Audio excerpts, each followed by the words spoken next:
ആഗോള തലത്തിൽ പറയുന്നത് എന്നാ പിന്നെ ആഗോള തലത്തിൽ വികസനം എന്ന് പറഞ്ഞാൽ ഞങ്ങൾ ഇത് പറഞ്ഞാൽ മതിയല്ലോ. ഞങ്ങൾ ഇന്ന് മുതൽ ഡെവലപ്ഡ് നേഷൻ ആണെന്ന് പറഞ്ഞാൽ മതിയല്ലോ. അങ്ങനെ പറയാൻ പറ്റില്ലല്ലോ. അങ്ങനെ പറയാൻ പറ്റില്ലല്ലോ. അങ്ങനെ പറയാൻ പറ്റില്ല. അപ്പൊ പിന്നെ ഇന്ത്യ പറയണോ നിങ്ങൾ പറഞ്ഞത്? ചോദ്യം UPI ആരുടേതാണെന്നാണ് ചോദ്യം. NPCI ആരുടേതാണ്? NDCയും UPIയും ആ നമ്പർ പറ്റില്ല.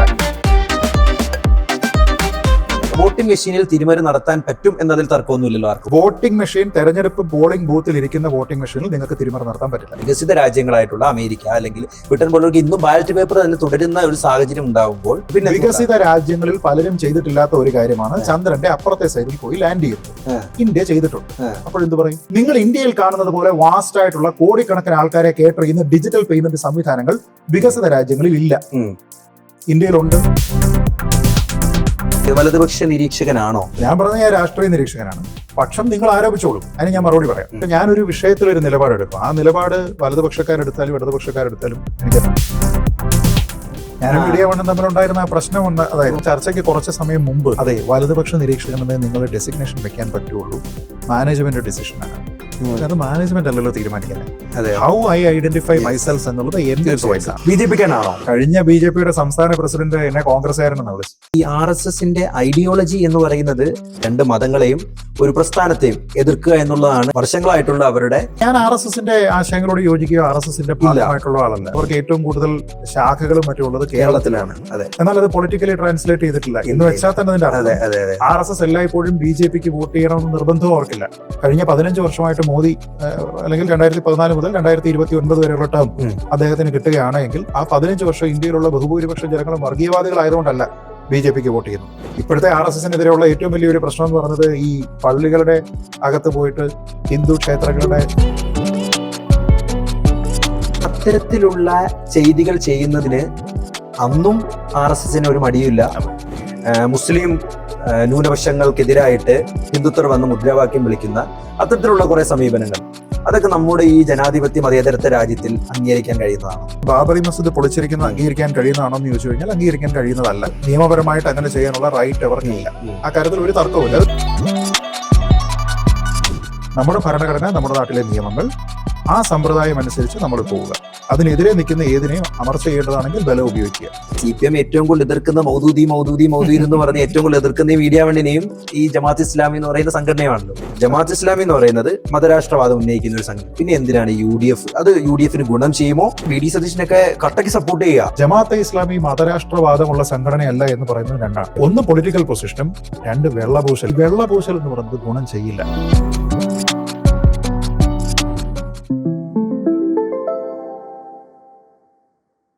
ഹലോ, ഹായ്, നമസ്കാരം. It's me Shibin Anson Barua.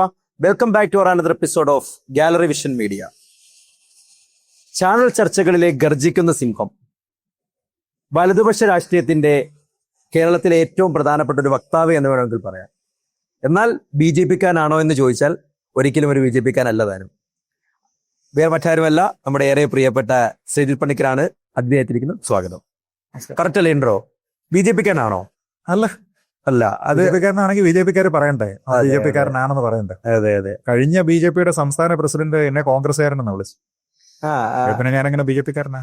അത് ശരി. അങ്ങനെ അത് അഭിസംബോധന ചെയ്തിരുന്നു അങ്ങനെ കോൺഗ്രസ്സുകാരൻ എന്ന രീതിയിൽ? അന്നുണ്ടായിരുന്ന അന്നത്തെ പ്രസിഡന്റിനോട് അടുപ്പമുള്ള നിരവധി ആൾക്കാർ ഞാൻ കോൺഗ്രസ്സുകാരനാണെന്ന് പറഞ്ഞു. അത് ഞാനും നമ്മുടെ മാത്യു കുഴൽനാടനും കൂടെ ഉള്ള ഒരു ചർച്ചയുണ്ട്. ആ ചർച്ചയെ കുറിച്ച് പത്രസമ്മേളനം നടത്തി പറഞ്ഞത് മാത്യു കുഴൽനാടൻ കോൺഗ്രസ്, പണിക്കർ മൂത്ത കോൺഗ്രസ് എന്നാണ്. അപ്പൊ MLA ആയിട്ടുള്ള കോൺഗ്രസ് അംഗത്തുള്ള മാത്യു കുഴൽനാടനേക്കാൾ വലിയ കോൺഗ്രസ്സുകാരനാണ് ഞാനെന്ന് BJP-യുടെ നേതാക്കന്മാർക്ക് ഏതാനും മാസങ്ങൾക്ക് മുമ്പ് ഒരു അഭിപ്രായം. കെ സുരേന്ദ്രൻ അങ്ങനെ പറഞ്ഞിട്ടുണ്ട്. കെ സുരേന്ദ്രനോട് ഒരു ഇന്റർവ്യൂ എടുത്ത് ചോദിച്ചു നോക്കും. തീർച്ചയായിട്ടും. എന്തുകൊണ്ട് അങ്ങനെ പറഞ്ഞു എന്ന് ചോദിച്ചു. എന്തുകൊണ്ടായിരിക്കാം അങ്ങനെ പറഞ്ഞത്? സ്വന്തമായിട്ടൊരു അവലോകനം നടത്തിയോ? ഇല്ല, അതെനിക്കറിയില്ല. ഞാനിപ്പോ ഷിബിൻ ഇൻട്രോയിൽ പറഞ്ഞു വലതുപക്ഷ രാഷ്ട്രീയം. അതെ. എനിക്ക് അങ്ങനത്തെ ഒരു പക്ഷം ഉള്ളതായിട്ട് ഞാൻ കരുതുന്നില്ല. ഷിബിന് വേണമെങ്കിൽ പറയാം, ആൾക്കാർക്ക് അങ്ങനെ ആരോപിക്കാം. പക്ഷെ ഞാനൊരു വിഷയത്തിൽ ഒരു നിലപാടെടുക്കും. ആ നിലപാട് വലതുപക്ഷക്കാരെടുത്താലും ഇടതുപക്ഷക്കാരെടുത്താലും എനിക്കതൊന്നു തന്നെയാണ്. ഉദാഹരണത്തിന് മാവോയിസ്റ്റ് ആൾക്കാരെ അമർച്ച ചെയ്യുന്നതിന്റെ ഒരു പരിപാടി കേന്ദ്ര സർക്കാരിനുണ്ട്. ഈ മാർച്ച് മാസത്തോടുകൂടി ഇന്ത്യ മാവോയിസ്റ്റ് വിമുക്തമാണ് എന്നൊരു പ്രഖ്യാപനം കേന്ദ്ര സർക്കാരിന്റെ ഉണ്ടാവാൻ വേണ്ടിയിട്ട് നോക്കുക. ഇപ്പോൾ പല എൻകൗണ്ടേഴ്സ് ഉണ്ട്, അവരുടെ അടുത്ത് പല ഓഫറുകൾ കൊടുത്ത് സറണ്ടർ ചെയ്യാൻ പറയുന്നുണ്ട്. അപ്പൊ അങ്ങനെ നോക്കിക്കഴിഞ്ഞാൽ അതിനെ വേണമെങ്കിൽ എന്ത് പറയാം, ഒരു വലതുപക്ഷ ആശയമാണ്. തീർച്ചയായിട്ടും എനിക്കതിനെ സപ്പോർട്ടാണ്. കാരണം നമുക്കൊരു സിസ്റ്റം ഉണ്ട്. ആ സിസ്റ്റത്തിൽ നമുക്കൊരു സർക്കാരിനെ ചലഞ്ച് ചെയ്യണമെന്നുണ്ടെങ്കിൽ നമുക്ക് ജനാധിപത്യപരമായിട്ട് വേണം. തീർച്ചയായിട്ടും ആയുധം എടുത്തിട്ട് നമുക്ക് ഒരു കാര്യമില്ല. ഇവിടെയോ നമ്മുടെ നാട്ടിലെ മാവോയിസ്റ്റുകളെ ഏത് സർക്കാരിന്റെ കാലത്താണ് വെടിവെച്ചത്? പിണറായി വിജയൻ ഭരിക്കുമ്പോഴോ? അപ്പോൾ അത് വലതുപക്ഷമാണോ ഇടതുപക്ഷമാണോ? ഏത് പക്ഷമാണ്? ഞാൻ അതിനെയും സപ്പോർട്ട് ചെയ്യും. അപ്പോൾ ഞാൻ പിണറായി വിജയനെ ആ കാര്യത്തിൽ അനുകൂലിക്കുന്നതുകൊണ്ട് ഞാൻ ലെഫ്റ്റ് ആവുന്നില്ല, അമിത്ഷായെ മറ്റേ വിഷയത്തിൽ അംഗീകരിക്കുന്നതുകൊണ്ട് ഞാൻ റൈറ്റും ആവുന്നില്ല. എനിക്ക് ആരെടുത്തു കഴിഞ്ഞാലും ആ പോളിസിയാണ്. ആ പോളിസി എന്താ? നമ്മുടെ ഭരണഘടന, നമ്മുടെ നാട്ടിലെ നിയമങ്ങൾ, ആ സമ്പ്രദായം അനുസരിച്ച് നമ്മൾ പോവുക. അതിനെതിരെ നിൽക്കുന്ന ഏതിനെയും അമർച്ച ചെയ്യേണ്ടതാണെങ്കിൽ ബലം ഉപയോഗിക്കുക. അതിനാണല്ലോ നമുക്ക് സംവിധാനങ്ങളുള്ളത്. തീർച്ചയായിട്ടും അതിനകത്ത് അങ്ങനത്തെ ഒരു പക്ഷം ഞാൻ കാണുന്നില്ല.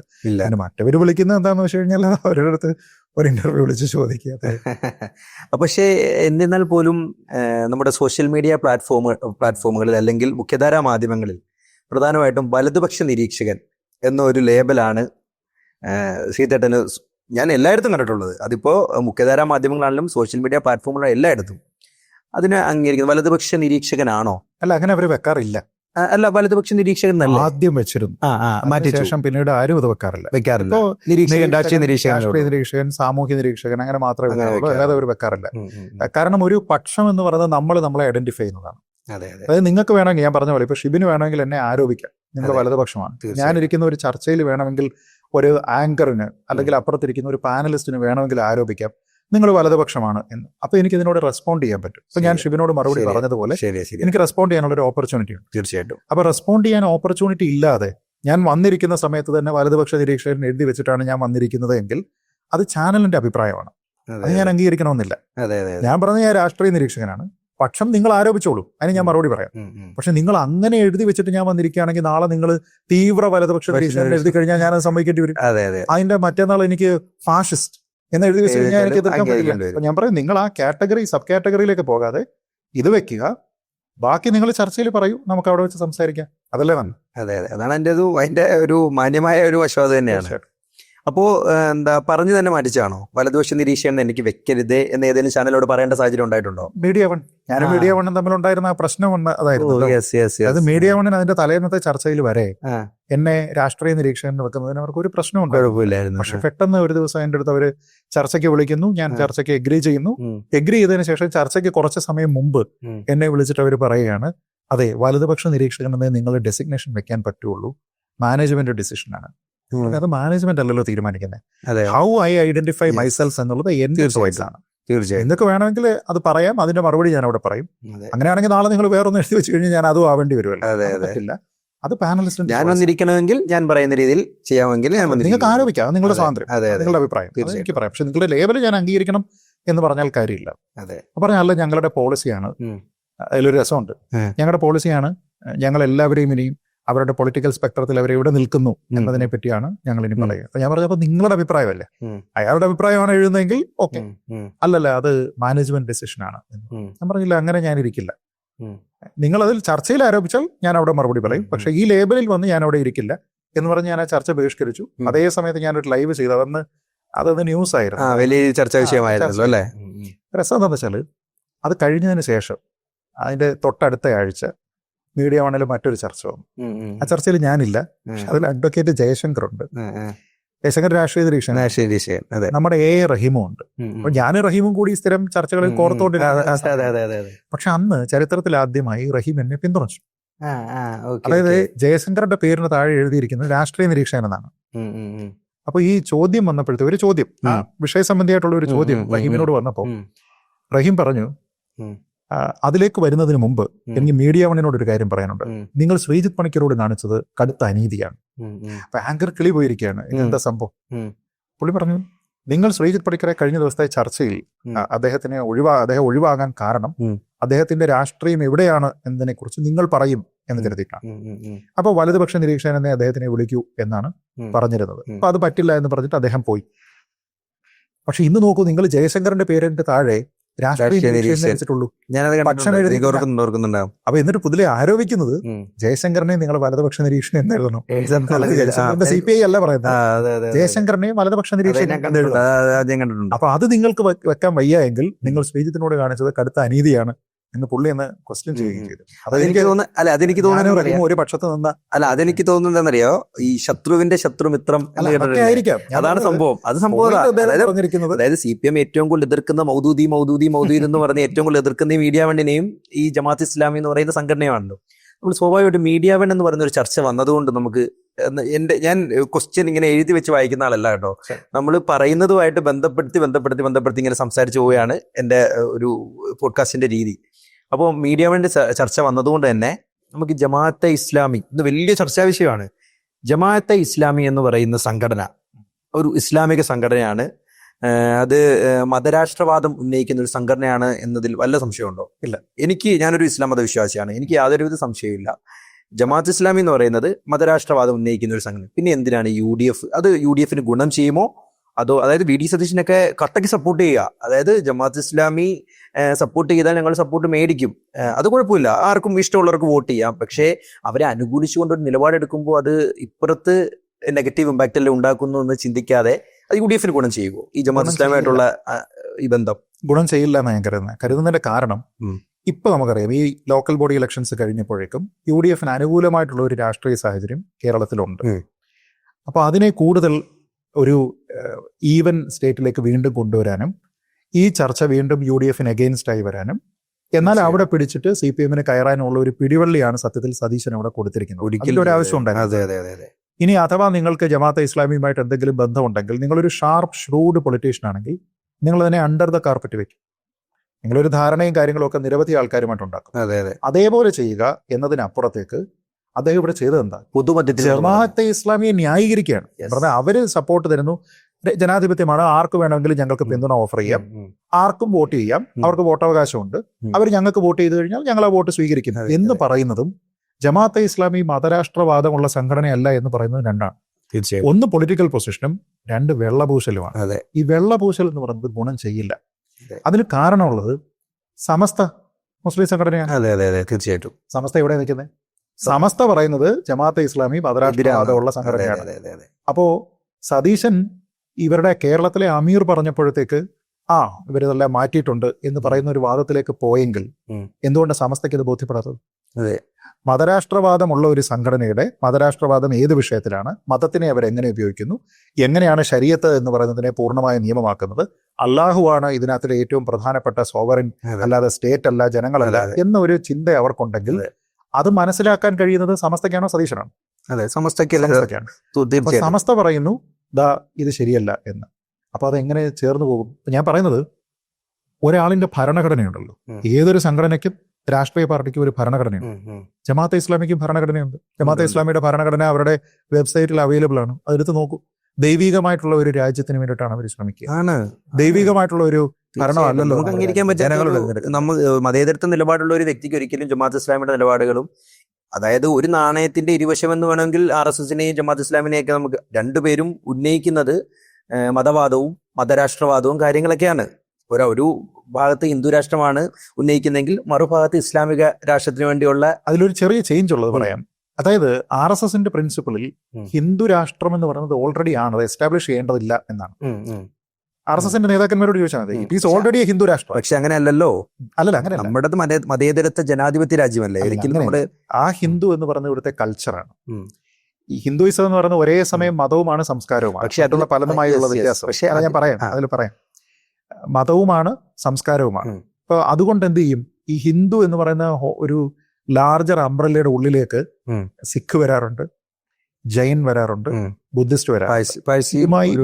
പാഴ്സിയതിലില്ല. ഇതുമായി ബന്ധപ്പെട്ട നിയമങ്ങളെല്ലാം വരുന്ന സമയത്ത് ബൈ ഹിന്ദു എന്ന് പറഞ്ഞു കഴിഞ്ഞാൽ നിയമപരമായിട്ട് പോലും മറ്റുള്ള മതങ്ങളെ കൂടി ചേർക്കുന്നുണ്ട്. എന്ന് വെച്ചാൽ അതിന്റെ പ്രത്യേകത അത് ഈ ലാൻഡിൽ ഉണ്ടായ സംഭവങ്ങളാണ്. ക്രിസ്ത്യൻ പുറത്തുനിന്ന് വന്നതാണ്, ഇസ്ലാം പുറത്തുനിന്ന് വന്നതാണ്. അപ്പൊ ഇതുപോലെ അല്ല എന്നുള്ളൊരു സംഭവമുണ്ട്. അതുകൊണ്ടാണ് നമുക്ക് ട്രഡീഷണലായിട്ട് ഒരു തരത്തിലുള്ള മതവാദവും ഇല്ലാത്ത ആൾക്കാരല്ലേ നമ്മുടെ ആദ്യകാലത്തുള്ള ജവഹർലാൽ നെഹ്റു മുതൽ ഇങ്ങോട്ടുള്ള ഭരണം വന്നിരിക്കുന്നു കേന്ദ്ര സർക്കാരിന്റെ. നമ്മുടെ മിലിറ്ററിയുടെ റെജിമെന്റിന്റെ ഉൾപ്പെടെയുള്ള സ്ലോഗനുകളായാലും വാർക്രൈ ആണെങ്കിലും ഒക്കെ തന്നെ ഇന്നോ ഇന്നലെയോ അല്ല. ഇപ്പൊ രാജാ രാമചന്ദ്ര കി ജയ് എന്ന് പറഞ്ഞിട്ടുള്ള മുദ്രാവാക്യമുള്ള നമ്മുടെ റെജിമെന്റുകളുണ്ട് അല്ലെ. ജയ് മഹാകാളി ഒക്കെ പറയുന്നുണ്ട്.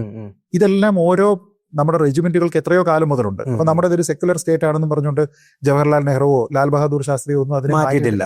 അതെന്തുകൊണ്ടാണ്? മതപരമായിട്ടല്ല, അത് ഈ നാടിന്റെ സംസ്കാരത്തിന്റെ ഭാഗമാകുക എന്നതുകൊണ്ടാണ്. ഞാൻ പറഞ്ഞത് അതുകൊണ്ടാണ് ഈ RSSകാർ പറഞ്ഞത് it is already A Hindu രാഷ്ട്ര എന്ന് വെച്ച് കഴിഞ്ഞാൽ ഈ പ്രിൻസിപ്പിളിന്റെ അടിസ്ഥാനത്തിൽ പറയാം. പക്ഷെ ഇസ്ലാം അതല്ല. ഇവര് പറയുന്നത് ഞങ്ങൾ ഇതിലേക്കാണ് ശ്രമിച്ചുകൊണ്ടിരിക്കുന്നത്, മതരാഷ്ട്രവാദത്തിലേക്ക് ശ്രമിച്ചുകൊണ്ടിരിക്കുക, ഞങ്ങളുടെ ശ്രമം അതിലേക്കാണ് എന്ന് പറയുന്നു. അതൊരിക്കലും നമുക്ക് അംഗീകരിക്കാൻ പറ്റില്ല. അതൊരിക്കലും ഒരു മതേതരത്വ നിലപാടുള്ള ഒരു വ്യക്തിക്ക് ഒരിക്കലും അംഗീകരിക്കാൻ പറ്റില്ല. അല്ല, പക്ഷെ അങ്ങനെ പറയുമ്പോഴും ഈ RSSന്റെ ഐഡിയോളജി എന്ന് പറയുന്നത് സ്വാഭാവികമായിട്ടും ഈ 3 വ്യക്തിത്വങ്ങളെ അല്ലെങ്കിൽ 3 എന്താ പറയുക 2 മതങ്ങളെയും ഒരു പ്രസ്ഥാനത്തെയും എതിർക്കുക എന്നുള്ളതാണ് അവരുടെ വർഷങ്ങളായിട്ടുള്ള അവരുടെ വിചാരധാര ഉൾപ്പെടെയുള്ള കാര്യങ്ങളിൽ പറഞ്ഞിരിക്കുന്നത്. ഗോൾവാക്കർ പറഞ്ഞിരിക്കുന്നത് അങ്ങനെയാണ്: 1 മുസ്ലിംസ്, 2 ക്രിസ്ത്യൻസ്, 3 കമ്മ്യൂണിസ്റ്റ്. അപ്പോൾ അത്തരത്തിൽ ഉന്മൂലനം ചെയ്യാൻ വേണ്ടി പറയുന്ന ഒരു പ്രസ്ഥാനത്തിന്റെ ആശയത്തോട് എങ്ങനെയാണ് താങ്കളെ പോലെ ഇത്രയും വിദ്യാസമ്പന്നനായ ഒരു വ്യക്തിക്ക് യോജിക്കാൻ കഴിയുക? ഇല്ല, ഞാൻ RSSന്റെ ആശയങ്ങളോട് യോജിക്കുകയോ RSSന്റെ ഭാഗമായിട്ടുള്ള ആളല്ല. ഞാൻ RSSന്റെ ഒരു ശാഖയിൽ പോയിട്ടില്ലാത്ത ആളാണ്. ഞാൻ RSSനോട് ഒരു കാലത്തും അങ്ങനത്തെ രീതിയിലേക്കുള്ള ആഭിമുഖ്യമൊന്നും പറഞ്ഞിട്ടില്ല. പക്ഷെ അവര് നമ്മുടെ നാട്ടിൽ പ്രവർത്തിക്കുന്ന ഒരു കൾച്ചറൽ ഓർഗനൈസേഷൻ ആണ്. ആ രീതിയിലത്തേക്ക് വലിയ സ്വാധീനം അവർക്കുണ്ട്, റൂട്ടുകളുണ്ട്. എനിക്ക് തോന്നുന്നു ഞാൻ വായിച്ചിട്ടുള്ളതനുസരിച്ചിട്ട് അവർക്ക് ഏറ്റവും കൂടുതൽ ശാഖകളും മറ്റുള്ളത് കേരളത്തിലാണ്. എന്നാൽ അത് പൊളിറ്റിക്കലി ട്രാൻസ്ലേറ്റ് ചെയ്തിട്ടില്ല എന്ന് വെച്ചാൽ തന്നെ അതിന്റെ RSS എല്ലായ്പ്പോഴും BJPക്ക് വോട്ട് ചെയ്യണമെന്ന് നിർബന്ധവും അവർക്കില്ല. ഇല്ല. അതായത് അവരുടെ റെപ്രസെന്റേറ്റീവ്. എനിക്കൊരു ഉദാഹരണം എനിക്ക് തോന്നുന്നു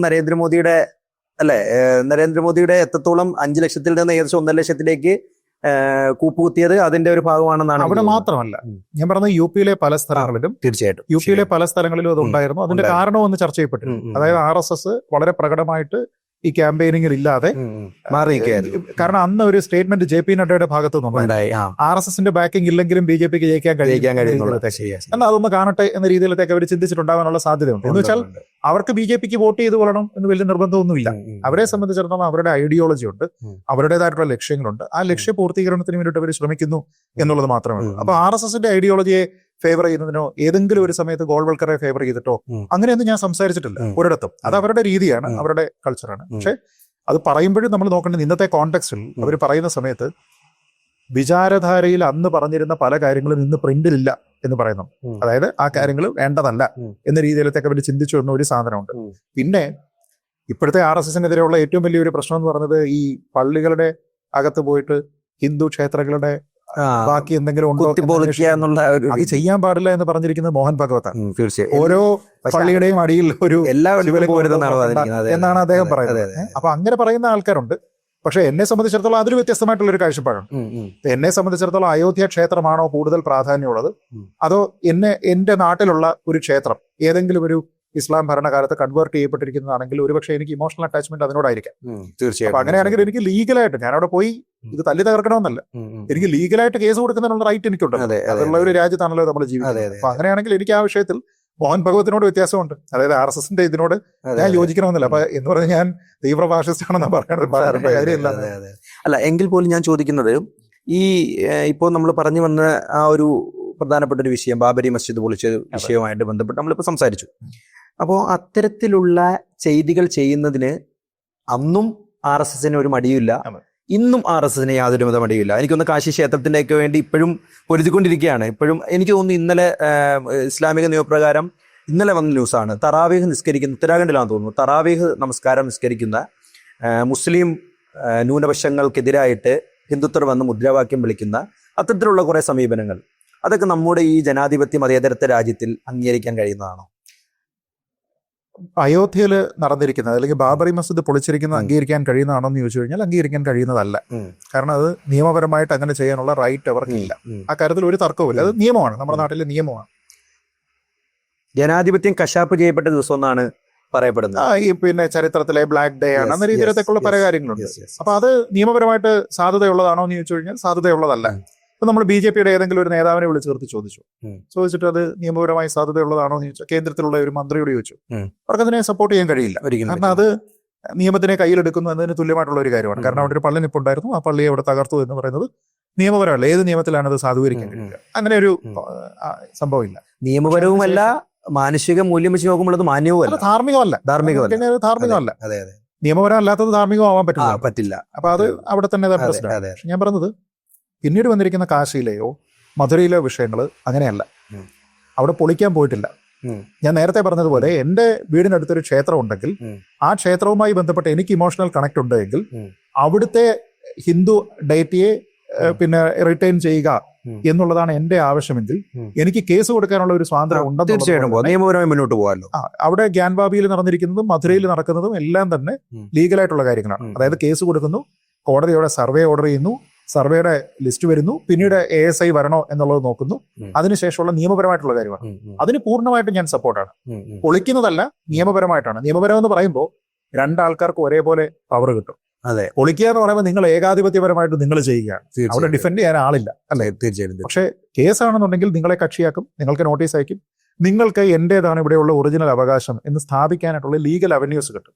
അത് അതേ രീതിയിൽ തന്നെ നടക്കട്ടെ എന്നുള്ളതാണ്. അതുകൊണ്ട് അത് ഈ പറയുന്ന പോലെ ഏതെങ്കിലും 1-2 സ്ഥലത്തല്ല, നിങ്ങൾക്ക് എവിടെയൊക്കെ ഡിസ്പ്യൂട്ട് ഉണ്ടോ, അങ്ങോട്ടോ ഇങ്ങോട്ടോ ഡിസ്പ്യൂട്ട് ഉണ്ടെങ്കിൽ നടക്കട്ടെ എന്നുള്ളത്. പക്ഷെ ആ നിയമപരമായിട്ടുള്ള നീതി, ഇപ്പോൾ സീതേട്ടൻ പറഞ്ഞ ആ നീതി എന്ന് പറയുന്ന സാധനം ഒരു വിഭാഗത്തിന് മാത്രമായി പോകുന്നിടത്താണ് പ്രശ്നം. അതായത് ഇപ്പൊ നമുക്ക് അറിയാലോ, അയോധ്യ ക്ഷേത്രത്തിനൊപ്പം തന്നെ 5 ഏക്കറോളം ആണെന്ന് തോന്നുന്നു ബാബരി മസ്ജിദ് പുനർനിർമ്മിക്കാൻ വേണ്ടി സ്ഥലം അനുവദിച്ചിട്ടുണ്ട്. ഈ അടുത്ത് തന്നെ എനിക്ക് തോന്നുന്നു ഏകദേശം ഒരു 1 വീക്ക് ആയിട്ടുള്ളൂ, യോഗി ആദിത്യനാഥ് പറഞ്ഞിരിക്കുന്നത് എന്റെ മരണം വരെ, അല്ലെങ്കിൽ ഇന്ത്യ എന്ന് ലോകം അവസാനിക്കുന്നത് വരെ ബാബരി മസ്ജിദ് എന്ന് പറയുന്ന ഒരു പള്ളി ഉദയം ചെയ്യാൻ ഞാൻ അനുവദിക്കില്ല, അല്ലെങ്കിൽ എന്റെ പ്രസ്ഥാനം അനുവദിക്കില്ല എന്ന് യാതൊരുവിധ ഷണ്ഠയും കൂടാതെ പുള്ളി പറഞ്ഞിരിക്കുകയാണ്. അങ്ങനെ ഒരു സ്റ്റേറ്റ്മെന്റ് വന്നിട്ട് പിന്നെ മുഖ്യധാര മാധ്യമങ്ങളൊക്കെ റിപ്പോർട്ട് ചെയ്തതാണ്, ശ്രദ്ധിച്ചിട്ടില്ല. മനോരമ ഉൾപ്പെടെയുള്ള എല്ലാ മുഖ്യധാര മാധ്യമങ്ങളിലും വന്നാണ്. അതായത് എന്റെ ജീവിത അവസാനം വരെ ബാബരി മസ്ജിദ് അവിടെ പുനർനിർമ്മിക്കാൻ ഞാൻ അനുവദിക്കില്ല എന്ന രീതിയിലുള്ള വലിയ രീതിയിലുള്ള ഒരു പരാമർശം പുള്ളി നടത്തില്ല. അതിനുള്ള ഒരു റൈറ്റ് അദ്ദേഹത്തിനില്ല. അദ്ദേഹം എവിടെയാണ് നിർമ്മിക്കുന്നതെന്ന് പറഞ്ഞെന്നുള്ളതിനെ പറ്റി എനിക്കറിയില്ല. അല്ല, ഉത്തർപ്രദേശിൽ നടത്തില്ല എന്നാണ് പുള്ളി പറഞ്ഞിരിക്കുന്നത്. അങ്ങനെ പറയാനുള്ള ഒരു റൈറ്റും അദ്ദേഹത്തിനില്ല. കാരണം അത് സുപ്രീം കോടതിയാണ് തീരുമാനിക്കുന്നത്. സുപ്രീം കോടതിയാണ് അവർക്ക് സ്ഥലം കൊടുത്തിരിക്കുന്നത്. അത് എവിടെയാണെന്നുള്ളത് ഇയർമാർക്ക് ചെയ്യാനായിട്ട് പറഞ്ഞിട്ടുണ്ട്. തർക്കഭൂമിയുമായി ബന്ധപ്പെട്ട ഏകദേശം അതിന്റെ ഇരട്ടി സ്ഥലമാണ്. സാധാരണ ഒരു സിവിൽ തർക്കത്തിൽ അത് നടക്കില്ല. അപ്പൊ നമ്മൾ രണ്ടുപേരും തമ്മിൽ ഒരു ലാൻഡ് ഡിസ്പ്യൂട്ട് ഉണ്ടെങ്കിൽ കോടതി പരിഗണിക്കുന്നത് എന്താ? അത് ഷാഹുലിന്റെ സ്ഥലമാണോ എന്റെ ഇതാ നോക്കുക. എന്റെ സ്ഥലമാണെന്നുണ്ടെങ്കിൽ നിങ്ങൾക്ക് പകരം സ്ഥലം തരില്ല. നമ്മൾ രണ്ടും തമ്മിൽ അതിർത്തി തർക്കമാണ്. ഞാൻ പറഞ്ഞു ഇത് എന്റെ സ്ഥലമാണ്, നിങ്ങൾ പറഞ്ഞു നിങ്ങളുടെ സ്ഥലമാണ്. ലാസ്റ്റിൽ അത് എന്റെ സ്ഥലമാണെന്ന് തെളിഞ്ഞു കഴിയുന്നുണ്ടെങ്കിൽ ഏതെങ്കിലും കോടതി പറയുമോ പകരം ഇതിന്റെ ഇരട്ടി ഭൂമി നിങ്ങൾ അവിടെ എടുത്തോ എന്ന് പറയില്ല. എന്ന് വെച്ച് കഴിഞ്ഞാൽ സൊസൈറ്റിയുടെ ആ സോഷ്യൽ ഫാബ്രിക്കിനെ തകരരുത് എന്ന് കരുതിയിട്ടാണ് ആ വിധി വന്നത്. കാരണം അയോധ്യ തർക്കം നമ്മൾ എന്ത് റിലീജിയസ് കാര്യം പറഞ്ഞാലും ആത്യന്തികമായിട്ട് അതൊരു സിവിൽ സൂട്ടാണ്, വസ്തുതർക്കമാണ്. തീർച്ചയായിട്ടും. അപ്പൊ വസ്തുതർക്കത്തിന്റെ രീതിയിൽ അതിന്റെ അവകാശാധികാരങ്ങൾ ആർക്കാണെന്നുള്ളത് നിർണ്ണയിക്കപ്പെടുന്ന രീതിയിലാണ് ഡിസ്പ്യൂട്ട് റിസോൾവ് ചെയ്യുന്നത്. അപ്പൊ ആ സമയത്ത് ചെയ്യരുതാത്ത ഒരു അസാധാരണമായിട്ടുള്ള കാര്യമാണ് അന്ന് കോടതി ചെയ്തത്. ഒരാൾക്കും കൂടി അഡീഷണൽ വേറൊരാൾക്കും കൂടി കൊടുത്തു. അത് അലഹബാദ് കഴിഞ്ഞതിന് ശേഷം പിന്നീട് സുപ്രീം കോടതിയിൽ വരുമ്പോഴത്തേക്ക് ഹിന്ദു പക്ഷത്തിനുള്ളത് കൊടുത്തു. അത് നിങ്ങൾക്ക് ഈ തർക്കഭൂമിയായിട്ടുള്ള ഏതാണ്ട് 2.25 ഏക്കർ അത് നിങ്ങൾക്ക് കൊടുക്കുന്നു. മറ്റുള്ള ആൾക്കാർക്ക് ഇതിന്റെ ഏകദേശം ഇരട്ടി 5 ഏക്കർ സ്ഥലത്തോളം മുസ്ലിങ്ങൾക്ക് കൊടുക്കുക. അത് സത്യത്തിൽ ഒരു ലീഗൽ ഡിസ്പ്യൂട്ടിൽ ഇല്ലാത്തതാണ്. പക്ഷെ എന്നിട്ടും അത് ചെയ്തിരിക്കുന്നത് ഈ പൊളിച്ചിരിക്കുന്ന ആൾക്കാരുടെ, അല്ലെങ്കിൽ ഇന്ന് അവിടെ ആരാധന നടത്തിക്കൊണ്ടിരുന്ന ആൾക്കാരുടെ, പൊളിക്കുന്നത് വരെ ആരാധന നടത്തിക്കൊണ്ടിരുന്ന ആൾക്കാരുടെ ഒരു തെറ്റുമല്ല അവിടെ ഒരു പള്ളി വന്നത്. തീർച്ചയായിട്ടും 15-ാം നൂറ്റാണ്ടില് ഒരു പള്ളി അവിടെ തകർക്കപ്പെട്ടിട്ടുണ്ടെന്ന് തന്നെ കരുതിക്കും. ഒരു ക്ഷേത്രം തകർക്കപ്പെട്ടിട്ടാണ് പള്ളി അവിടെ പണി കഴിപ്പിച്ചതെന്ന് വേണമെങ്കിൽ കരുതിക്കും. പക്ഷെ അതിന് വ്യക്തമായിട്ടുള്ള ഒരു തെളിവ് കിട്ടിയിട്ടില്ല. അത് പൊളിച്ചതാണെന്നുള്ളതിന്റെ ചരിത്രപരമായിട്ടുള്ള തെളിവുകൾ യാതൊരു തെളിവില്ല. അതുപോലെ തന്നെ അത് സർവേ ചെയ്തവർ പോലും അങ്ങനെ ഒരു സംഭവം കാണാൻ കഴിഞ്ഞിട്ടില്ല എന്നുള്ളതാണ്. അങ്ങനെ ASIയുടെ റിപ്പോർട്ടിൽ പറയുന്നതനുസരിച്ചിട്ട് ഇതിന്റെ മുകളിലാണ് ഇത് ചെയ്തിരിക്കുന്നത്. അതായത് പല ഭാഗങ്ങളും ഈ താഴത്തെ സ്ട്രക്ചർ അവിടെ നിൽക്കുന്നുണ്ട്. അല്ല, ശിവലിംഗം ഉണ്ട് എന്ന് പറയുന്നത് തെറ്റായിരുന്നു എന്നുള്ളത് തെളിഞ്ഞിട്ടില്ലായിരുന്നോ? അല്ല, ശിവലിംഗം അല്ലല്ലോ അവിടെ. അയോധ്യയിൽ ശിവലിംഗം അല്ല, അയോധ്യ രാമന്റേതല്ല.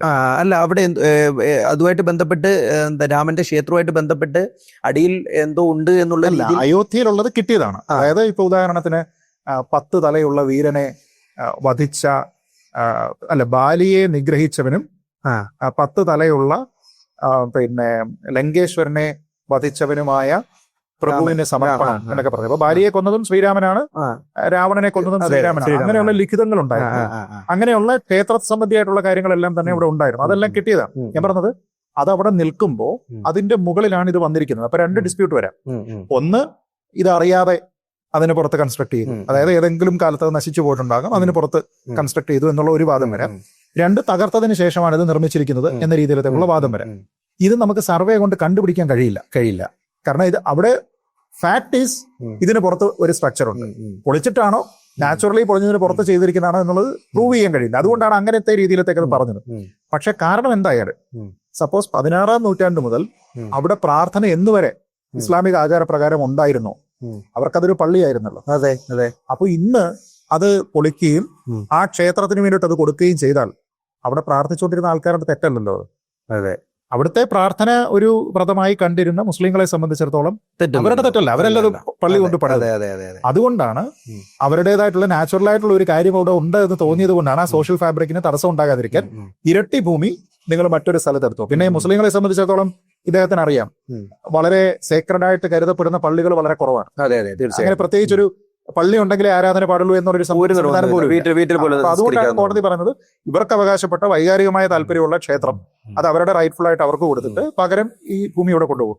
അതിനെ എതിർക്കാൻ യോഗി ആദിത്യനാഥെന്നല്ല, നരേന്ദ്രമോദിക്ക് എന്നല്ല, ഇന്ത്യയിൽ ഭാവിയിൽ വരുന്ന ഒരു പ്രധാനമന്ത്രിക്കും സാധിക്കില്ല. കാരണം അത് സുപ്രീം കോടതിയുടെ ഉത്തരവാണ്. നിയമപരമായി നിലനിൽക്കില്ല, ഒരിക്കലും ചെയ്യില്ല. അതുപോലെ തന്നെ ഈ ഡിലേ ചെയ്യാം, അഡ്മിനിസ്ട്രേറ്റീവ് ആളിന് ഡിലേ ചെയ്യാനായിട്ട് ചെയ്യാന്നല്ല, പക്ഷെ ആ പണി നിർത്തിച്ചു വെക്കാനുള്ള സാഹചര്യങ്ങൾ ഉണ്ടാക്കാൻ പറ്റുമല്ലോ. അത് ആർക്ക് വേണമെങ്കിലും ചെയ്യാവുന്നതാണ്. പക്ഷേ അതിന് കോടതിയുണ്ട്.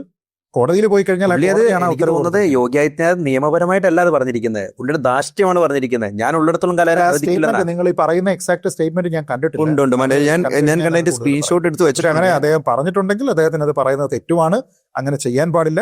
തന്നെയല്ല, നമ്മുടെ നാട്ടിൽ നിൽക്കുന്നത് നിയമമാണ്, ഒരു വ്യക്തിയുടെ തീരുമാനമോ ഒരു സ്റ്റേറ്റിന്റെ തീരുമാനമോ അല്ല. സുപ്രീം കോടതി തീരുമാനിച്ചു കഴിഞ്ഞു കഴിഞ്ഞാൽ അത് അന്തിമമാണ്. അതിന് പുറത്ത് പിന്നീട് യാതൊരു തരത്തിലുള്ള റിവ്യൂവും പരിഗണനയും ഒന്നുമില്ല. അത് സെറ്റിൽ ആയിരിക്കും. അതുപോലെ തന്നെ ഈ ബാബരി മസ്ജിദ് വിഷയത്തിൽ വന്ന ആ വിധി അതൊരു പാർഷ്വാലിറ്റി കാണിച്ചുകൊണ്ടുള്ള ഒരു വിധിയാന്ന് ശ്രീധരൻ തോന്നുന്നുണ്ടോ? ഇല്ല. ഞാൻ ആ വിധി പൂർണ്ണമായിട്ട് വായിച്ചു നോക്കിയതാണ്. അതിന്റെ ഓരോ പ്രൊസീഡിങ്ങും കോടതിയിൽ, അലഹബാദ് കോടതിയിൽ നടക്കുമ്പോഴും അതിന് ശേഷം അല്ല. പക്ഷെ അതിന്റെ നീതി എന്ന് പറയുന്നത് സ്വാഭാവികമായിട്ടും ഇപ്പൊ എന്റെ വീടിരിക്കുന്ന സ്ഥലം അത് ചിലപ്പം 100 വർഷം മുമ്പ് അവിടെ വേറെ എന്തെങ്കിലും ആയിരിക്കും, അല്ലെ? 100 വർഷം അല്ലെങ്കിൽ ഒരു എന്തിനേറെ ചിന്തിക്കുന്നു, ഒരു 20 വർഷം മുമ്പ് ചിലപ്പോൾ അത് അവിടെ വേറെ എന്തെങ്കിലും ആയിരിക്കും. പക്ഷേ ആ 20 വർഷം മുമ്പ് ഉള്ള വ്യക്തി അതിന് അവകാശവാദം ഉന്നയിച്ചാൽ ഇപ്പോൾ ഇരിക്കുന്ന എന്റെ വീട് ഞാൻ അവർക്ക് കൊടുക്കുന്നതിൽ എന്താണ് അതിന്റെ ഒരു നീതി എവിടെയാണ്? ഒറ്റ കാര്യമുള്ളൂ, താങ്കളുടെ വീട് ഇരിക്കുന്നതുമായി ബന്ധപ്പെട്ട് താങ്കൾക്ക് അതിന്റെ ആധാരമുണ്ടോ? താങ്കൾക്ക് അതിന്റെ കൈവശാവകാശമുണ്ട് എന്ന് ഉറപ്പിക്കുന്ന ആധാരമുണ്ടോ? നമുക്ക് ആധാരം, മുന്നാധാരം ഒക്കെ അറിയാം. തീർച്ചയായിട്ടും. അതായത് ആരിൽ നിന്നാണ് ലീഗലായിട്ടുള്ള ഏതൊരാളിൽ നിന്നാണ് ആവശ്യം താങ്കൾക്ക് കിട്ടിയിരിക്കുന്നത്. ഈ രേഖയാണ് കോടതിയിൽ വേണ്ടിയിരുന്നത്. സിവിൽ സൂട്ടാണ്. അത് വഖഫ് ബോർഡിന് കൊടുക്കാൻ സാധിച്ചിട്ടില്ല. അതായത് എവിടെയെങ്കിലും ഇതിന്റെ ചെയിൻ പോണ്ടായി, അതായത് ഇന്നയാളിന്റെ ഇതാണ് ഞാൻ വാങ്ങിയത് എങ്കിൽ അയാൾക്ക് ഇത് എവിടെ നിന്ന് കിട്ടി, അതിനു മുമ്പ് എവിടെ നിന്ന് കിട്ടി. അങ്ങനെ ഏറ്റവും ഓൾഡസ്റ്റ് ഡോക്യുമെന്റ് അതിൽ വന്നിരിക്കുന്നത് ഹിന്ദു പക്ഷത്തിന് ഫേവറബിൾ ആയിട്ടാണ്. അതായത് അതിനുശേഷമുള്ള ചെയിൻ പൂർത്തീകരിക്കാനായിട്ട് കഴിയുന്നില്ല. എന്ന് വെച്ചാൽ റൈറ്റ്ഫുള്ളി ഇത് ബിലോങ് ചെയ്തിരിക്കുന്നത് ഹിന്ദു പക്ഷത്തിനാണ് എന്ന് തോന്നിയിട്ട് സാധാരണ ഒരു സിവിൽ സൂട്ട് എങ്ങനെയാണോ ഡിസ്പോസ് അല്ല. അപ്പോ മറ്റൊരു ചോദ്യമുണ്ട്. അപ്പം ഈ ഹിന്ദു പക്ഷത്തിന് അത്തരത്തിൽ ഒരു ഡോക്യുമെന്റ് കാണിക്കാൻ സാധിച്ചിട്ടുണ്ടോ? ഉണ്ട്. അതിന്റെ പ്രിന്റ് നമുക്ക് യൂട്യൂബിലും വളരെ ഡീറ്റെയിൽഡ് സ്കെച്ചസ് ഉണ്ട്. പണ്ടുള്ള രാജാക്കന്മാരുടെ കയ്യിൽ ഉണ്ടായിരുന്ന സമയത്ത് അതിന്റെ സ്കെച്ചസ് ഉണ്ട്. അവിടെ എങ്ങനെയായിരുന്നു, അത് ഓരോ ഏരിയ എത്രയാണെന്നുള്ളതിന്റെ ഡ്രോയിങ്സ് ഉൾപ്പെടെയുള്ള കാര്യങ്ങളുണ്ട്. അത് കോടതിയിൽ വന്നതാണ്. ഈ ഡ്രോയിങ്സ് ഉൾപ്പെടെയുള്ള പഴയ ചരിത്രപരമായിട്ടുള്ള കാര്യങ്ങൾ ഉൾപ്പെടെ കോടതിയിൽ തെളിവായിട്ട് വന്നിട്ടുള്ളതാണ്. അതിനെക്കുറിച്ച് വളരെ വിശദമായിട്ട് അത് ഏതൊക്കെ രാജാക്കന്മാരുടെ കാലത്തായിരുന്നു എന്നുള്ളത് ഉൾപ്പെടെയുള്ള കാര്യങ്ങൾ വിധിയിൽ പറയുന്നുണ്ട്. അപ്പോ നമുക്ക് ഈ ബാബരി മസ്ജിദ് വിഷയത്തിൽ മാത്രം ഇങ്ങനെ ചർച്ച ചെയ്ത് പോയിട്ട് നമുക്ക് കാര്യമില്ല. അപ്പൊ നമുക്ക് ഇതുമായിട്ട് ബന്ധപ്പെട്ട് തന്നെ നമുക്കുള്ളൊരു മറ്റൊരു പ്രധാനപ്പെട്ട ശ്രീധേട്ടന്റെ ഭാഗത്തുനിന്ന് എനിക്ക് അറിഞ്ഞാൽ കൊള്ളാന്നുള്ള ആഗ്രഹം, ഈ RSS എന്ന് പറയുന്ന സംഘടനയാണ് സത്യസന്ധമായിട്ട് പറയുകയാണെങ്കിൽ BJPയുടെ ഭരണത്തിൽ നിർണായകമായിട്ട് എല്ലാവിധ കാര്യങ്ങളും നോക്കി കൃത്യമായിട്ടുള്ള നിർദ്ദേശങ്ങൾ നൽകി മുന്നിൽ നിൽക്കുന്ന ഒരു സംഘടന എന്ന് പറയുന്നത് RSS തന്നെയാണ്. ഈ RSSഉം ഈ SDPI എന്ന് പറയുന്ന സുഡാപ്പികൾ നമ്മൾ വിളിക്കാറുണ്ട്. SDP എന്ന് പറയുന്ന തീവ്ര ഇസ്ലാമിക പക്ഷവാദികൾ എന്ന് വേണമെങ്കിൽ പറയാം SDPനെ. അതുപോലെ തീവ്ര ഹിന്ദു പക്ഷവാദികൾ, ഹിന്ദുത്വർ എന്ന് പറയുന്ന RSS. ഇത് രണ്ടും ഒരു നാണയത്തിന്റെ ഇരുവശമെന്ന് പറയുമ്പോഴും ശ്രീധേട്ടൻ പല സമയത്തും സുഡാപ്പികളെ എതിർക്കുന്ന അതേ തീവ്രതയോടുകൂടി RSSന്റെ പല ആശയങ്ങളെ എതിർക്കുന്നതായിട്ട് കണ്ടിട്ടില്ല. അതെന്തുകൊണ്ടാണ്? ഒന്ന്, വളരെ എസ്റ്റാബ്ലിഷ്ഡ് ആയിട്ടുള്ള ഒരു സംവിധാനവും മറ്റേത് വളരെ എസ്റ്റാബ്ലിഷ്ഡ് അല്ലാത്തൊരു സംവിധാനമാണ്. ഫൗണ്ടേഷണലി അല്ല ഞാൻ പറയുന്നത്, ആൾക്കാരുടെ ഇടയിലുള്ള സ്വീകാര്യതയാണ്. ഇപ്പോൾ RSS എന്ന് പറയുന്നതിന് പാൻ ഇന്ത്യ അക്സെപ്റ്റൻസ് എങ്ങനെ കിട്ടി? അവരാണ് രാജ്യം ഭരിക്കുന്നത്. ഇന്ത്യയുടെ രാഷ്ട്രപതി RSS അനുഭാവിയാണ്. ഇന്ത്യയുടെ പ്രധാനമന്ത്രി RSSകാരനാണ്. ഇന്ത്യയുടെ ആഭ്യന്തരമന്ത്രി RSSകാരനാണ്. വിവിധ സംസ്ഥാനങ്ങളിലെ മുഖ്യമന്ത്രിമാർ RSSകാരാണ്. എന്ന് വെച്ചാൽ കണ്ടിന്യൂസ് ആയിട്ടുള്ള പീപ്പിൾസ് മാൻഡേറ്റ് 1990 മുതൽ ഈ കഴിഞ്ഞ ഒരു 10-30 വർഷമായിട്ട് വിവിധ സംസ്ഥാനങ്ങളിൽ, രാജ്യത്തിന്റെ വിവിധ ഭാഗങ്ങളിൽ, വിവിധ ബോഡികളിൽ, അത് താഴെ തട്ടിലുള്ളതായിക്കോട്ടെ ഏറ്റവും മുകളിലുള്ളതായിക്കോട്ടെ, അത്രയും മാൻഡേറ്റ് കിട്ടുന്നതാണ്. എന്ന് വെച്ച് കഴിഞ്ഞാൽ ഈ ആൾക്കാർ മുഴുവൻ വർഗീയവാദികളായിട്ടല്ലോ ആൾക്കാർ BJPക്ക് വോട്ട്. തെരഞ്ഞെടുപ്പിൽ BJP സ്ഥാനാർത്ഥി നിൽക്കുന്നു. കഴിഞ്ഞ 15 വർഷമായിട്ട് മോദി അല്ലെങ്കിൽ 2014 മുതൽ 2029 വരെയുള്ള ടേം അദ്ദേഹത്തിന് കിട്ടുകയാണെങ്കിൽ ആ 15 വർഷം ഇന്ത്യയിലുള്ള ബഹുഭൂരിപക്ഷം ജനങ്ങളും വർഗീയവാദികളായതുകൊണ്ടല്ല BJPക്ക് വോട്ട് ചെയ്യുന്നത്, അല്ലെ? എന്ന് വെച്ച് കഴിഞ്ഞാൽ പീപ്പിൾസ് മാൻഡേറ്റ് അവർക്ക് കിട്ടുന്നുണ്ട്. അവരുടെ ആശയം അവർ മുന്നോട്ട് വെച്ചിട്ടാണ് പോകുന്നത്. ഇപ്പൊ ഞാൻ പറയാം, ഇന്ത്യയെ ഒരു ഇസ്ലാമിക രാജ്യമാക്കുക 2047 കൂടി എന്ന് പറഞ്ഞ ആശയത്തോടു കൂടി പ്രചരിച്ച ഒന്നാണ് PFI. എത്രത്തോളം സ്വീകാര്യത ഇതിന് കിട്ടി? വളരെ കുറച്ച് സ്വീകാര്യത. പക്ഷേ ഈ പറഞ്ഞ നമ്മൾ ഇതുവരെ ചർച്ച ചെയ്ത് വന്ന വിഷയം പൂർത്തീകരിച്ചു. പക്ഷേ നമ്മൾ ഇതുവരെ പറഞ്ഞു വന്ന വിഷയം ബാബറി മസ്ജിദ്, അയോധ്യ ക്ഷേത്രം, BJP അവരുടെ ഇലക്ഷൻ മാനിഫെസ്റ്റോയിൽ വെച്ച സാധനമാണ്. ഞങ്ങൾ അധികാരത്തിൽ വന്നു കഴിഞ്ഞാൽ ഞങ്ങൾ അയോധ്യയിലെ രാമക്ഷേത്ര നിർമ്മാണം പൂർത്തീകരിക്കും എന്ന് അവർ പറഞ്ഞിരുന്നു. ഏതിനാ സ്വീകാര്യത? പക്ഷെ ജനങ്ങള് അല്ല, പക്ഷേ അയോധ്യ ഇരിക്കുന്ന മണ്ഡലത്തിൽ ആരാണ് ജയിച്ചത്? മണ്ഡലത്തിൽ ജയിക്കുന്നല്ലോ. അയോധ്യ UP ആരാണ് ജയിച്ചത്? അയോധ്യ മണ്ഡലത്തിൽ ഇരിക്കുന്നവർ UP ഇരിക്കുന്നവരാണോ അയോധ്യ അമ്പലത്തിൽ പോകുന്നത്? അല്ല, അതുകൊണ്ട് മാത്രമല്ല, സ്വാഭാവികമായി രാമൻ എന്ന് പറഞ്ഞ അയോധ്യയുടെ അല്ല, രാമന്റെ എല്ലാവരുടെയുമാണ്. ഗുരുവായൂർ അമ്പലം ഇരിക്കുന്നിടത്ത് ആരാ ജയിക്കുന്നത്? അത് ചില ഗുരുവായൂർ അമ്പലം CPM ആയിരിക്കും ജയിക്കുന്ന. അബ്ദുൽ ഖാദറാണ് ഗുരുവായൂർ അമ്പലം ഇരിക്കുന്നിടത്ത് ചിലപ്പോൾ CPM ആയിരിക്കും ജയിക്കുന്നത്, ചിലപ്പോൾ അതെ എന്ന് പറഞ്ഞിട്ട് ഗുരുവായൂരപ്പന്റെ പ്രാധാന്യം മാറിയോ? ഗുരുവായൂർ മണ്ഡലത്തിൽ ഇരിക്കുന്ന ആൾക്കാർ മാത്രമാണോ കുഴപ്പം? തിരുവമ്പാടി മണ്ഡലത്തിൽ ഇരിക്കുന്ന അല്ല. പക്ഷെ ഞാൻ പറയുന്നത്, അതായത് അവരുടെ ഏറ്റവും വലിയ അതായത് 2021 തെരഞ്ഞെടുപ്പിലേക്ക് 24 തെരഞ്ഞെടുപ്പിലേക്ക് നേരിടുന്ന സമയത്ത് BJP മുന്നോട്ട് വെച്ച ഏറ്റവും വലിയ ഒരു പ്രൊപ്പഗാൻഡ എന്ന് പറയുന്നത് ഈ രാമക്ഷേത്രവും അതിന്റെ നിർമ്മാണവും അത് ഞങ്ങൾ നടത്തി, അതിനുവേണ്ടി എന്തൊക്കെ ചെയ്തു എന്നുള്ളത് കാണിച്ചാണ് അവർ മുന്നോട്ട് പോയത്. പക്ഷേ ആ പ്രധാനപ്പെട്ട ആ വസ്തുത നിലനിൽക്കുന്ന ആ പ്രദേശത്ത് അവർക്ക് ജയിക്കാൻ കഴിയില്ല എന്ന് പറഞ്ഞാൽ അതൊരു പരാജയം തന്നെയല്ലേ? അല്ല, ഞാൻ പറഞ്ഞത് ഹൗ ഡസ് ഇറ്റ് മാറ്റർ? ഇപ്പൊ ഞാൻ പറയാം, പക്ഷെ അത് മാത്രമാണ്.